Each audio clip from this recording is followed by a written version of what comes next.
Bien, este último vídeo sobre digestivo y ejercicio aborda la función del hígado, que como pone ahí el título es el destino de todos los nutrientes aportados por el intestino delgado. Las funciones del hígado se pueden resumir en esta diapositiva, en las cuales todos los nutrientes, es decir, que se han degradado en el aparato digestivo y absorbido por el intestino en concreto, en forma de monosacáridos, ácidos grasos, colesterol, fosfolípidos, aminoácidos y vitaminas, pasan al hígado.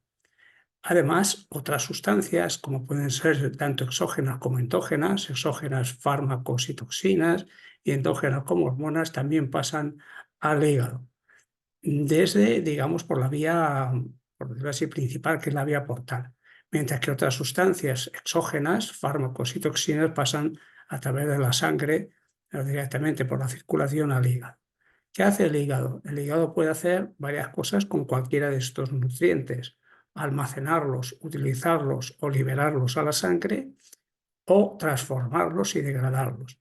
Fundamentalmente el almacenamiento, utilización y liberación es para los nutrientes, mientras que la transformación y degradación es para las sustancias tanto exógenas como endógenas. Bien, el hígado es de los pocos órganos que tiene una doble irrigación. En primer lugar, le proviene sangre oxigenada procedente de la arteria, de la circulación, de la arteria aorta, y sangre con todos los nutrientes absorbidos y que llegan a través de la vena porta. Por tanto, y una sola salida, que es la sangre venosa, digamos, la salida de sangre venosa hacia la circulación. Por lo tanto, en esta imagen de aquí a la izquierda se ve cómo todas las venas del intestino delgado, las venas del estómago, páncreas y bazo y las venas del intestino grueso drenan en la vena porta, y la vena porta acaba, digamos, entrando en el hígado. Mientras que la otra, digamos, la otra irrigación, parte de la aorta abdominal, bien, que irriga el bazo, el páncreas, el intestino delgado, y he puesto en letras, digamos, una flecha más gruesa, el hígado a través de la arteria hepática. Mientras que la salida es por la vena hepática, que acaba en la vena cava inferior y de ahí al corazón derecho y a la circulación.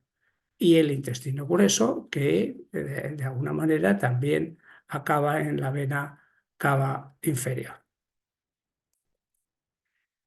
Bien, ¿cuál es la importancia de la doble irrigación del hígado? Pues en primer lugar, la sangre que procede del intestino y que viene por la vía porta es el 75% digamos, del flujo total al hígado, pero que tiene como características que prácticamente oxígeno tiene muy poco porque es sangre, digamos, no oxigenada, pero sin embargo tiene muchos nutrientes. Por tanto, la mayor parte de los nutrientes pues, tienen como finalidad en el hígado o bien hacer un depósito o suministrarlos en combustibles.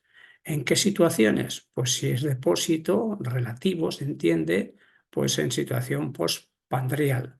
Mientras que si el hígado funciona como un suministrador de combustibles en el ayuno y el ejercicio. Son dos situaciones metabólicamente muy parecidas, el ejercicio al ayuno, mejor dicho. La sangre procedente de la arteria hepática es el resto, es decir, el 25%. Tiene mucho oxígeno y algunos nutrientes.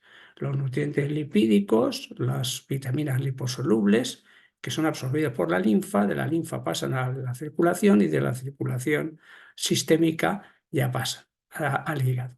Entonces el hígado funciona también como un suministrador de lípidos para tejidos, músculo y tejido adiposo, y también como un depósito de vitaminas liposolubles.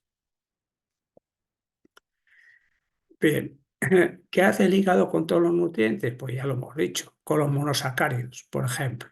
Pues puede almacenarlos en forma de glucógenos o utilizarlos para funcionar el hígado, o liberarlos a la sangre para nutrir al resto de los tejidos. Esto es muy importante porque el hígado es el único tejido, el único órgano capaz de liberar glucosa a la sangre, y por tanto es el órgano principal en el aporte de este carbohidrato y por lo tanto en la subsistencia del organismo. Con los ácidos grasos, pues la liberación digamos, a sangre y con ello para su depósito en tejido adiposo o su utilización. Con los aminoácidos es algo más complejo porque los libera, por supuesto, para que cada tejido, en este caso, por ejemplo, el músculo, construya sus proteínas.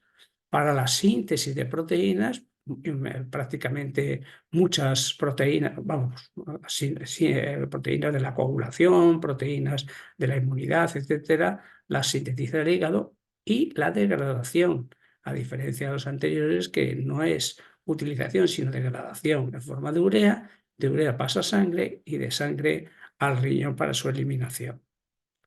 Bien, como lógicamente lo que se pretende con estas, digamos, eh, estos vídeos es darle un aspecto práctico, pues aquí he puesto una transparencia en la cual se ve que como la concentración de glucosa en sangre durante el ejercicio físico se mantiene prácticamente constante. Claro, si se fijan o si se fijáis, pues es prácticamente desde el minuto 105 en adelante, pues ¿por qué disminuye al principio? Disminuye al principio porque hay una, digamos, utilización de la glucosa por parte de los tejidos muy considerable y luego se mantiene. La concentración de glucosa en plasma es de alrededor de 40 miligramos por decilitros o 2,2. Entonces, primero tira de las reservas aportadas por el intestino delgado, ¿eh? Es decir, que previamente, digamos, cuando una persona quiere hacer una suplementación de carbohidratos, previamente tiene que llenar de glucosa el hígado para que la almacene, es decir, en forma de glucógeno y luego que la síntesis de glucosa a partir de la formación de lactato, glicerol y alanina, es decir, cuando se le acaban al hígado los depósitos de glucógeno y por tanto de glucosa no la puede aportar a la sangre y tiene que mantener esos niveles sí o sí hasta en este caso, hasta los 140 minutos, pues obviamente necesita que se sintetice glucosa a través de estos compuestos que al no estar dentro de la glucólisis se le conoce con el nombre de neoglucogénesis.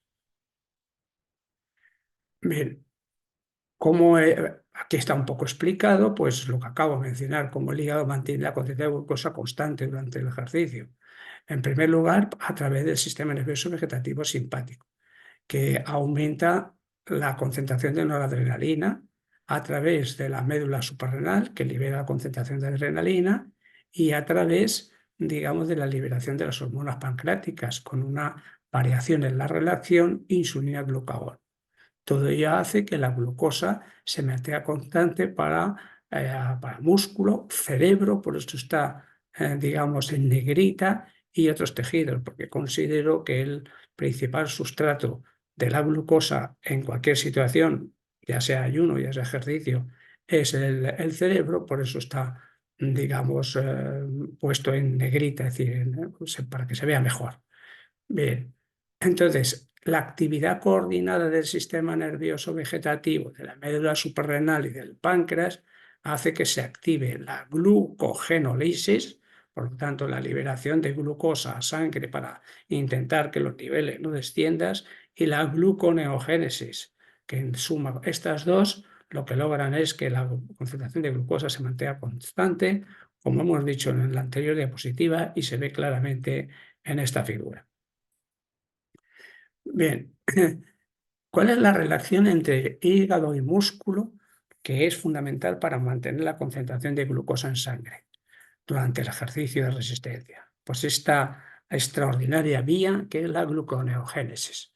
Es una ruta metabólica que consiste, como su nombre indica, neos, nuevo, en la síntesis de glucosa nueva, sería, o como pone ahí, nueva síntesis de glucosa, en el sentido de su aparición en la evolución.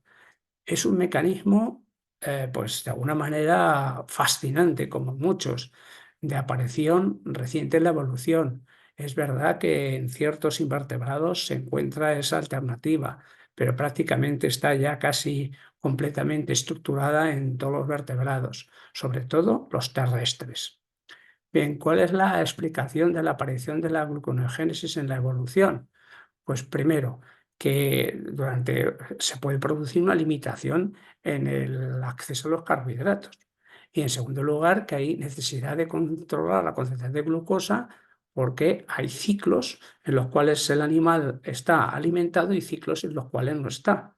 Entonces, a partir de moléculas que no tienen nada que ver, por decirlo así, con los carbohidratos, como son aminoácidos, glicerol, lactato, el hígado fabrica esa glucosa nueva. Por lo tanto, como he dicho, es un sistema, digamos, un mecanismo, una, digamos, ruta metabólica absolutamente fascinante. Porque claro, podrías pensar que a partir de intermediarios de la glucosa se forme glucosa, pues bueno, pero claro que a partir de intermediarios que no tienen nada que ver con los carbohidratos, por decirlo así, bueno, el lactato o algo así, se forme carbohidratos, pues no deja de ser pues, un mecanismo evolutivo fundamental. Bien, claro, pero para que eso suceda, alguien tiene que aportar estos sustratos. Y el aporte de los sustratos fundamentalmente proviene del músculo. Es cierto que otros órganos también intervienen, los propios eritrocitos, el intestino delgado es un aportador de sustratos para la neoglucogénesis. Pero yo resalto aquí el músculo por nuestra vinculación y nuestro objetivo de saber qué ocurre durante el ejercicio físico. Entonces, que aporta aminoácidos y lactato, ¿vale? Para que se necesitan, los den a la sangre pasa al hígado y es en el hígado donde sucede todo este proceso denominado gluconeogénesis. Bien, entonces, claro, el hígado se convierte en ese momento en un regulador de la gluconeogénesis. En situación de ayuno o ejercicio. ¿Por qué pongo de ayuno o ejercicio? Porque ya lo he dicho anteriormente que el ejercicio metabólicamente es idéntico al ayuno, pero idéntico. Lo único que varía es, digamos, de alguna manera, y no deja de ser determinante, la duración del ayuno. Pero en principio el ejercicio es muy similar metabólicamente, repito por tercera vez, al ayuno. Entonces, claro, el glucógeno hepático se degrada a N moles de glucosa y se libera sangre. Claro, al ser el glucógeno hepático un polímero de la glucosa, ya se pueden imaginar ustedes la cantidad de energía que aporta cada molécula de glucógeno liberado. En situación postpandrial o de recuperación, claro, postpandrial, porque son las dos situaciones naturales del animal, y ejercicio y recuperación, porque son las dos situaciones en las cuales pues, a nosotros nos tenemos más interés. ¿Qué es lo que ocurre? Pues que en esa situación se libera insulina o se libera noradrenalina o glucagón. ¿En qué situación se libera noradrenalina, adrenalina y glucagón? Durante el ayuno y el ejercicio. ¿En qué situación se libera insulina? Fundamentalmente en situación postprandial o recuperación. En el primer caso, de glucosa pasamos a glucógeno y en el segundo, es decir, en la situación de ayuno o ejercicio, pasamos de glucógeno a glucosa. Está regulado por dos enzimas que están señaladas por el número 1 y la número 2. Bien, por las enzimas 1 y 2 son enzimas que se dicen que están concertadas, en el sentido de que cuando una está activa, la otra está inactiva. Además, potenciada por las acciones de las hormonas que hemos reseñado. Bien, además necesitamos que nuevamente la aportación de sustratos es altamente complejo cómo los sustratos pasan a transformarse en glucosa y por lo tanto a depositarse en forma de glucógeno o a liberarlo otra vez a la sangre. Bien, para la síntesis de glucógeno, el músculo, sí o sí, que es, por decirlo así, el destino final para hacer todas esas dietas que hay de supersaturación de glucógeno, depende del hígado, absolutamente. Entonces, en esa situación, pues para que se sintetice glucógeno en el músculo, necesitas, pues obviamente, los restos de glucosa o el aporte de glucosa por el hígado. Es decir, los restos de glucosa por esta molécula de aquí, denominada uridín difosfato de glucosa, que es el sustrato necesario para que se vayan añadiendo progresivamente moléculas de glucosa y se forme el glucógeno. Por lo tanto, de aquí a aquí. Y lo contrario en el sentido de la glucogenólisis. Pero aquí nos interesaría esta parte de la izquierda de la diapositiva, puesto que estamos hablando de la necesidad de cómo el músculo depende del hígado. Bien, y para finalizar, pues hablar un poco de las pautas dietéticas para intentar aumentar la concentración de glucógeno. ¿Cuál es su mecanismo? Pues el mecanismo relativamente es muy sencillo, porque primero, ¿qué hay que hacer? Primero lo que hay que hacer es, digamos, disminuir las reservas de glucógeno sí o sí, tanto en músculo como, si me apuran, hasta en hígado. Entonces, ¿qué es lo que sucede? Pues que cuando hay ese descenso de la concentración de glucosa, de glucógeno en hígado y en músculo, aumenta la sensibilidad a los efectos de la insulina. Por eso es por lo que hay que vaciar antes de llenar, ¿de acuerdo? Porque se ha demostrado que la insulina pues tiene mejores efectos para aumentar la concentración de glucógeno hepático y como consecuencia pues intentar a través de la captación de glucosa por el intestino delgado y por el aumento de la actividad de los enzimas que sintetizan el glucógeno. Además, añadiendo que el sujeto está en situación de ayuno o de ejercicio, durante la recuperación disminuye los depósitos de glucagón y catecolaminas, con lo cual disminuye la actividad de las enzimas que llevan a la degradación de glucógeno. Eso en el hígado. En el músculo, también lo mismo, aumenta la sensibilidad a los efectos de la insulina sobre el descenso en la concentración de glucógeno muscular. Bien, entonces, aumenta la captación de glucosa por mayor actividad de los transportadores que se conocen con el nombre de GLUT, ¿vale? En concreto GLUT4, y aumenta la actividad de las enzimas de la síntesis de glucógeno. Ayudado porque durante ese instante, durante esa situación, no hay concentración, no hay apenas glucagón y catecolaminas, pues disminuye la actividad de las enzimas. Además de esto, se produce una mayor concentración de la concentración de glucógeno muscular por una mayor capacidad de almacenamiento en las fibras con el entrenamiento y un aumento de la expresión de los genes que llevan al transporte de glucosa y a la síntesis de glucógeno. Es decir, en resumen, que para llevar una dieta de esas que llaman de supercompensación de glucógeno, sí o sí hay que hacer lo siguiente. Primero hay que vaciar los músculos de glucógeno. ¿Mediante qué? El entrenamiento intenso que utiliza este sustrato y la reducción en la dieta. La pregunta es, ¿siempre? Ahí está. ¿Siempre hay que restricción estricta de la dieta? Pues ahí hay muchos problemas que se suceden cuando hay una restricción brusca de la dieta en carbohidratos, como la hipoglucemia, básicamente.